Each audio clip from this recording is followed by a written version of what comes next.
Seorang sahabat bertanya kepada Nabi SAW, ayyul abadi ahabbu ilallahi subhanahu wa ta'ala.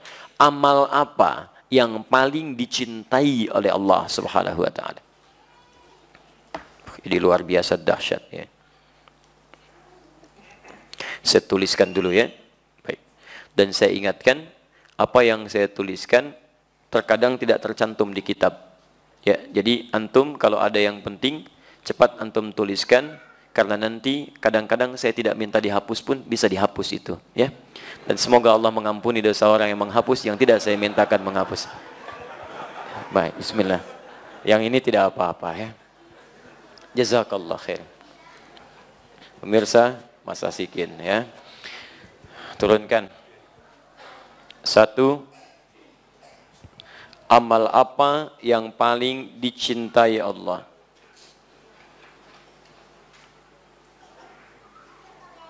Ya. Artinya, amal ini sangat dicintai Allah. Konsekuensinya ketika antum mengerjakannya, antum pun bisa meraih cinta Allah Subhanahu wa taala. Nah, sekarang perhatikan baik-baik apa gambarannya seseorang yang dicintai oleh Allah. Jika seseorang sudah dicintai oleh Allah Subhanahu wa taala, maka yang pertama Allah berikan akan mengampuni seluruh dosanya.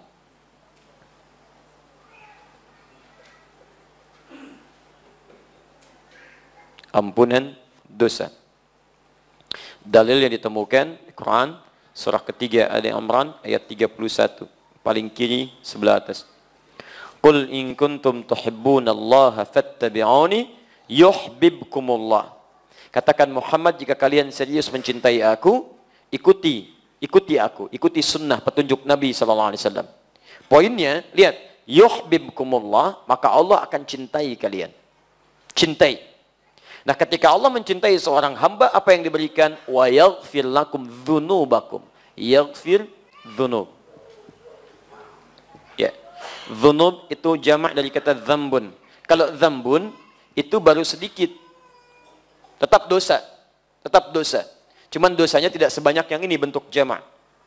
Ya, Allah menurunkan kalimat dzambun misal di Quran surah Ghafir, surah ke-40. Kan? Allah sampaikan ayat ketiga, ghafiriz dzambi wa qabilit taubi. Ghafiriz dzambi. Ghafir dipasangkan dengan dzambun. Tapi kalau sudah jamak bentuknya banyak, maka berubah bentuk dzambun jadi dzunubun, bentuk jamak. Ya. Nah, kalau seseorang dicintai oleh Allah Subhanahu wa taala, maka kalimat Al-Qur'annya mengatakan wa yaghfir lakum dzunubakum, bukan dzambakum tapi dzunubakum. Berpeluang semua dosanya. Siapa di antara kita yang tidak punya dosa saat ini? Boleh unjuk tangan? Serius, saya pulang. Ya kan? Sudah, gitu kan? Ya, siapa? Saya masih punya dosa, gitu kan? Dan hebatnya, Nabi Muhammad SAW, seorang Nabi, Rasul, bahkan dijaga dari maksiat, ma'sumun minal maksiat, madmunun bil jannah, dijamin masuk surga. Bahkan sebelum meninggal, sudah turun surah Al-Quran menjamin surganya. Satu-satunya Nabi yang ketika masih hidup, ayat surganya sudah turun. Inna a'tainakal kautsar. Kami sudah jaminkan padamu kenikmatan surga yang sangat indah. Ada sungai khusus untukmu di surga. Jaminan sudah ada. Tapi masih beristighfar dalam hariannya minimal 70-100 kali. Bahkan menjelang tidurnya masih istighfar. Ba'da salatnya masih istighfar. Setelah beliau salat, hadis Muslim hadis 591, astagfirullah, astagfirullah, astagfirullah. Menjelang tidurnya masih istighfar 70-100 kali. Siapa kita dibandingkan Nabi Muhammad SAW? Lihat wajah-wajah kita. Nabi bukan, Rasul bukan. Tidak ada satupun ayat surga turun menjamin kita. Antum tidak istighfar, antum terlampau lelah. Ayo coba berpikir lagi. Nah, jelas ya? Jadi, kalau kita sudah dicintai oleh Allah, maka dosa digugurkan. Kalau dosa digugurkan, berarti peluang-peluang berbuat kotor sudah tidak ada. Yang ada yang baik-baik saja. Ada penjagaan Allah di situ.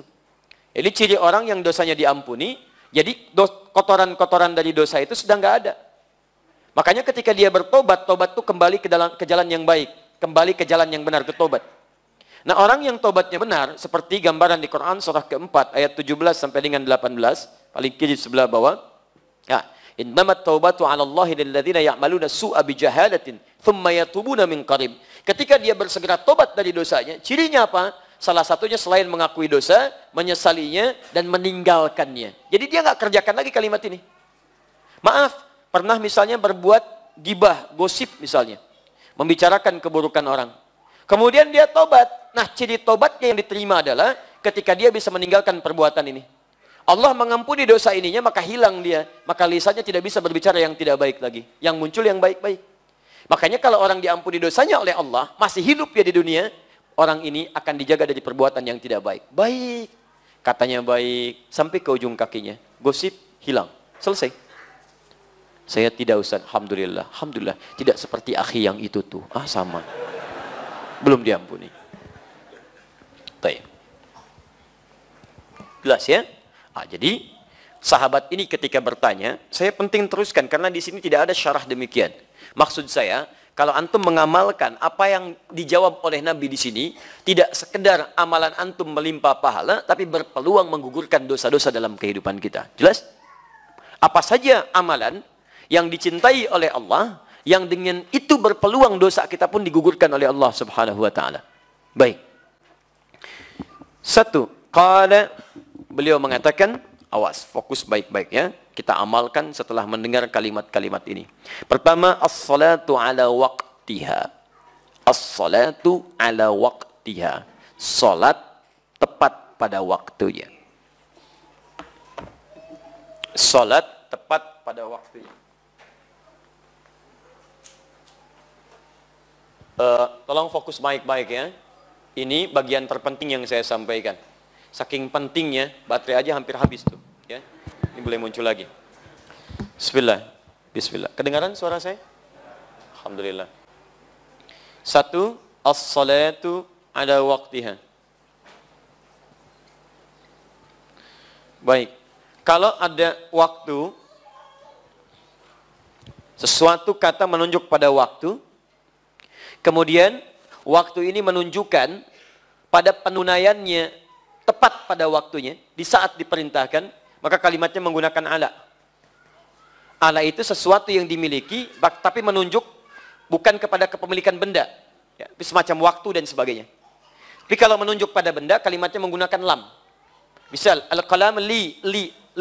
Ini spidol punya saya. Ya, al-bait li, rumah itu punya saya. Kadang disingkat lamnya dibuang menjadi i, baiti, rumah saya. Qalami, pulpen saya. Kitab, buku saya. Kitabi, baik. Zauj, suami saya. Zauji, gampang. Gampang, teman-teman sekalian, mudah. Ab, bapak saya. Abi, ibu saya. Ummi, gampang ya. Baik, barang nggak dipakai, bekas. Baik, yang nggak dipakai, itu ya, itu ngarang. Misal. Ya, itu kadang-kadang ya suka muncul. Kayak gitulah ya, halaman luar teras, halaman luar saya, itu ngaco ya. Udah sini, fokus, baik-baik.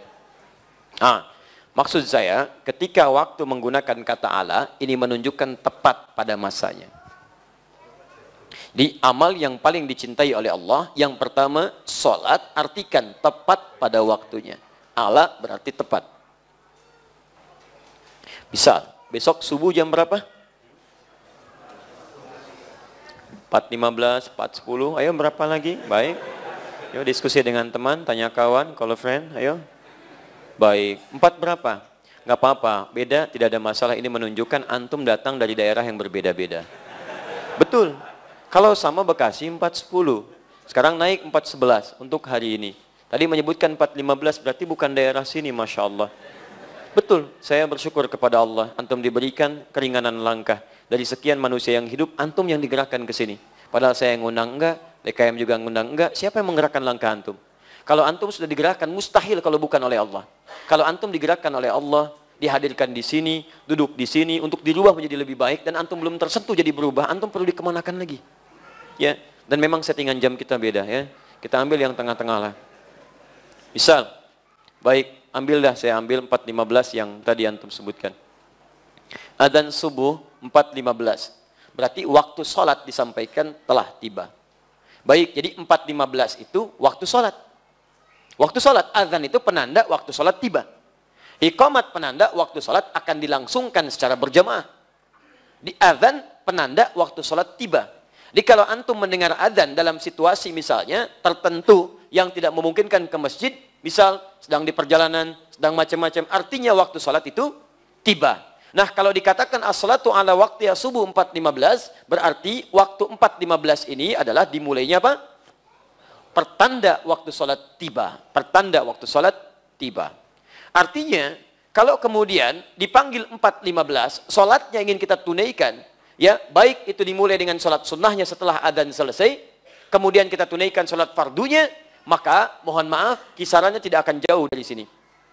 Jadi begitu adzan berkumandang, maksudnya antum sudah siap sholat, bukan baru bangun. Itu maksudnya.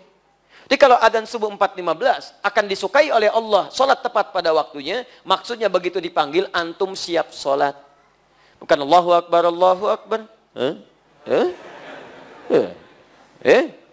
Hati-hati ya, ini bagian yang pertama, 4.15. Jadi kalau 4.15 dipanggil, antum mesti bangun dari sebelumnya. Kalau tidak tahajud berarti jam 4 antum sudah bangun, itu kan? Siap-siap. Coba antum biasakan penyesuaian untuk kesadar sepenuhnya itu kira-kira berapa menit. Dicek, gitu kan? Kadang-kadang kan kondisinya beda-beda. Walaupun kemarin pun saya tegaskan, kadang-kadang alarm disettingkan 3 kali untuk mendapatkan 4.15, ya. Jam 3 lewat 40, 3 lewat 50, ya, jam 4 lewat 00. Kan begini. Ini untuk mematikan alarm yang kedua, alarm kedua matikan alarm ketiga, alarm ketiga siap-siap lah ya sebelum adzan. Gitu. Sekarang kalau kita ingin mengecek di mana tingkatan kita, layakkah kita mendapat ampunan Allah? Antum ini memohon kepada Allah, ampuni dosa saya Allah, ampuni dosa saya Allah. Lalu Allah beri jalan untuk mengampuni dosa antum. Kenapa antum nggak ambil? Jalannya apa? Nih, buru waktu sholat, tunaikan tepat pada waktunya. Dia orang-orang yang terbiasa datang tepat pada waktunya, direspon tepat waktu, respon tepat waktu. Semakin dia melekat dengan Allah, kedekatannya tergabung, maka disitulah kemudian hubungan kedekatan itu melahirkan perhatian Allah yang lebih kepadanya.